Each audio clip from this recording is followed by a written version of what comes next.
question 1. Question 1 is actually testing you on experimental chemistry, to be more specific about experimental design, whether you understand what the design of the experiment is about. Okay, so let's read the question. A student investigated the speed of reaction between calcium carbonate and dilute hydrochloric acid. I've taken the liberty to write out the balanced chemical equation in purple. Okay, and you can see that in this reaction, we produce calcium chloride, water, and carbon dioxide gas. So how did the student investigate the speed of reaction? He or she measured the volume of the gas and plotted a graph. And the graph is actually showing the volume of gas produced against time. Okay, so which apparatus were used to measure the variables shown on the graph? And the variables shown on the graph, it is the volume of gas and time.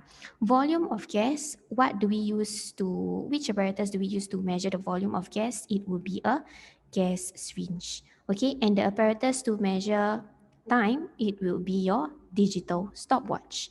Hence, based on our conclusion, our answer will be C, gas syringe and stopwatch. So what makes the other option not the right answer?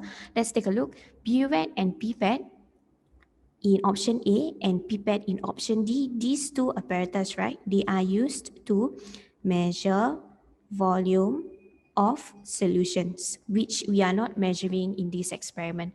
Okay, in option B, we have electronic balance. Electronic balance is an apparatus that is used to measure mass. And again, we are not measuring mass in this experiment, so we don't have to use an electronic balance.